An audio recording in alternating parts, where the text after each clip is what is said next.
स्वामिन, जीव आपसे उत्पन्न होता है, यह कहने का ऐसा अर्थ नहीं है कि आप परिणाम के द्वारा जीव बनते हैं। सिद्धांत तो यह है कि प्रकृति और पुरुष दोनों ही अजन्मा हैं, अर्थात उनका वास्तविक स्वरूप जो आप हैं कभी वृत्तियों के अंदर उतरता नहीं, जन्म नहीं लेता। तब प्राणियों का जन्म कैसे होता है? अज्ञान के कारण प्रकृति को पुरुष और पुरुष को प्रकृति समझ लेने से, एक का दूसरे के साथ संयोग हो जाने से।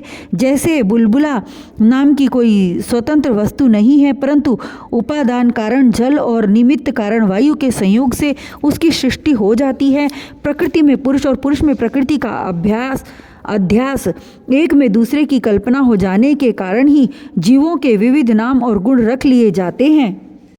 अंत में जैसे समुद्र में नदियाँ और मधु में समस्त पुष्पों के रस समा जाते हैं, वैसे ही वे सब के सब उपाधि रहित आप में समा जाते हैं। इसलिए जीवों की भिन्नता और उनका पृथक अस्तित्व आपके द्वारा नियंत्रित है।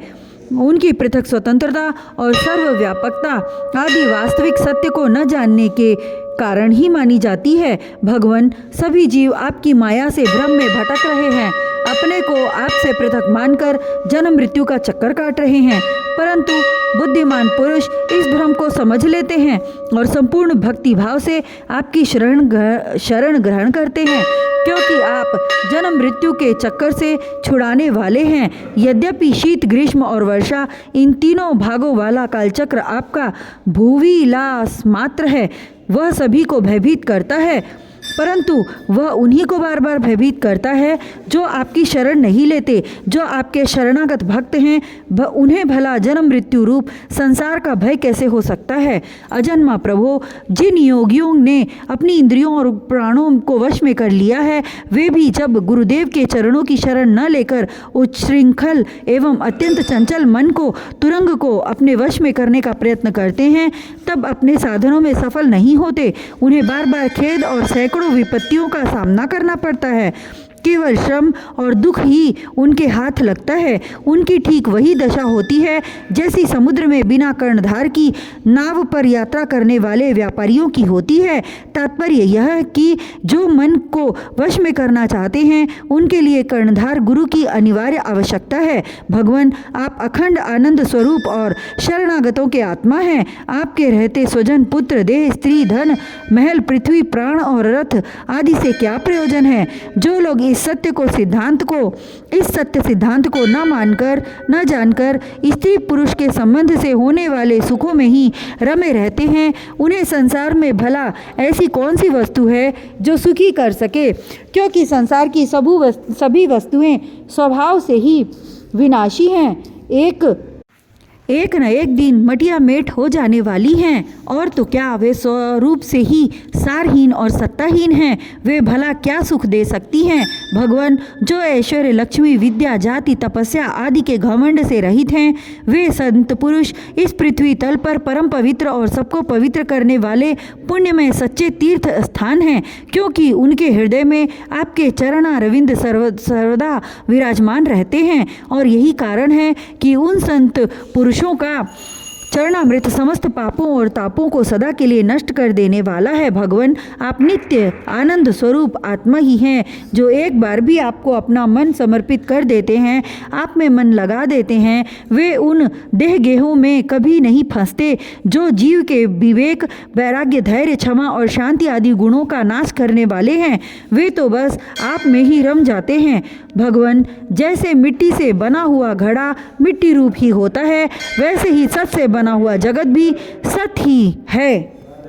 यह बात युक्ति संगत नहीं है, क्योंकि कारण और कार्य का निर्देश ही उनके भेद का द्योतक है। यदि केवल भेद का निषेध करने के लिए ही ऐसा कहा जा रहा हो, तो पिता और पुत्र में, दंड और घटनाश में कार्य कारण भाव होने पर भी वे एक दूसरे से भिन्न हैं। इस प्रकार कार्य कारण की एकता सर्वत्र एक सी नहीं देखी जाती।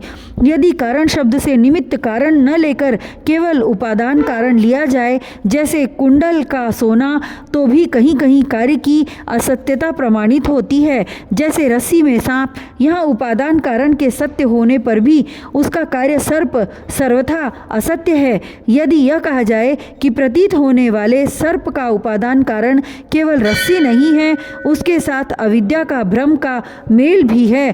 तो यह समझना चाहिए कि अविद्या और सत वस्तु के संयोग से ही इस जगत की उत्पत्ति हुई है।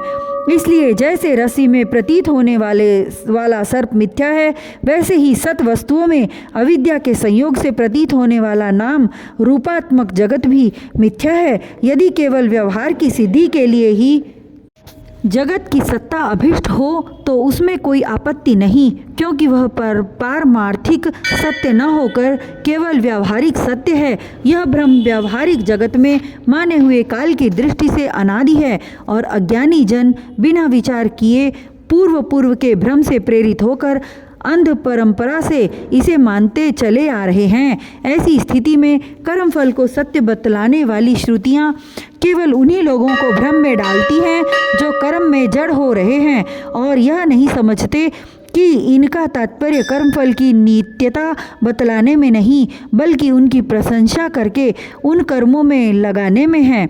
भगवान, वास्तविक बात तो यह है कि यह जगत उत्पत्ति के पहले नहीं था और प्रलय के बाद भी नहीं रहेगा। इससे यह सिद्ध हो जाता है कि यह बीच में भी एक रस परमात्मा में मिथ्या ही प्रतीत हो रहा है। इसी से हम श्रुतियाँ इस जगत का वर्णन ऐसी उपमा देकर करती हैं कि जैसे मिट्टी में घड़ा, लोहे में शस्त्र और सोने में कुंडल आदि नाम मात्र हैं, वास्तव में मिट्टी, लोहा और सोना ही है, वैसे ही परमात्मा में वर्णित जगत नाम मात्र है, सर्वथा मिथ्या और मन की कल्पना है। इसे ना समझ मूर्ख ही सत्य मानते हैं। भगवान, जब जीव माया से मोहित होकर अविद्या को अपना लेता है, उस समय उसके स्वरूप भूत आनंदादि गुण ढक जाते हैं। वह गुणजन्य वृत्तियों, इंद्रियों और देहों में फंस जाता है तथा उन्हीं को अपना आपा मानकर उनकी सेवा करने लगता है। अब उनकी जन्म मृत्यु में अपनी जन्म मृत्यु मानकर उनके चक्कर में पड़ जाता है। परंतु प्रभु, जैसे सांप अपने केंचुली से कोई संबंध नहीं रखता, उसे छोड़ देता है, वैसे ही आप माया अविद्या से कोई संबंध नहीं रखते, उसे सदा सर्वदा छोड़े रहते हैं। इसी से आपके संपूर्ण ऐश्वर्य सदा सर्वदा आपके साथ रहते हैं। अणिमा आदि अष्ट सिद्धियों से युक्त परम ऐश्वर्य में आपकी स्थिति है। इसी से आपका ऐश्वर्य, धर्म, यश, श्री, ज्ञान और वैराग्य अपरिमित हैं, अनंत हैं। वह देश, काल और वस्तुओं की सीमा से आबद्ध नहीं है। भगवान, यदि मनुष्य योगी यति होकर भी अपने हृदय की विषय वासनाओं को उखाड़ नहीं फेंकते, तो उन असाधकों के लिए आप हृदय में रहने पर भी वैसे ही दुर्लभ हैं जैसे कोई अपने गले में मणि पहने हुए हो, परंतु उसकी याद न रहने पर उसे ढूंढता फिरे इधर उधर। जो साधक अपनी इंद्रियों को तृप्त करने में ही लगे रहते हैं, विषयों से विरक्त नहीं होते, उन्हें जीवन भर और जीवन के बाद भी दुख ही दुख भोगना पड़ता है, क्योंकि वे साधक नहीं, दंभी हैं। एक तो अभी उन्हें मृत्यु से छुटकारा नहीं मिला है, लोगों को रिझाने, धन कमाने आदि के क्लेश उठाने पड़ रहे हैं, और दूसरे आपका स्वरूप न जानने के कारण अपने धर्म कर्म का उल्लंघन करने से परलोक में नरक आदि प्राप्त होने का भय भी बना रहता है। भगवान, आपके वास्तविक स्वरूप को जानने वाला पुरुष आपके दिए हुए पुण्य और पाप कर्मों के फल, सुख एवं दुखों को नहीं जानता, नहीं भोगता। वह भोग्य और भोक्तापन के भाव से ऊपर उठ जाता है। उस समय विधि निषेध के प्रतिपादक शास्त्र भी उससे निवृत्त हो जाते हैं, क्योंकि वे देहाभिमानियों के लिए हैं। उनकी ओर तो उसका ध्यान ही नहीं जाता।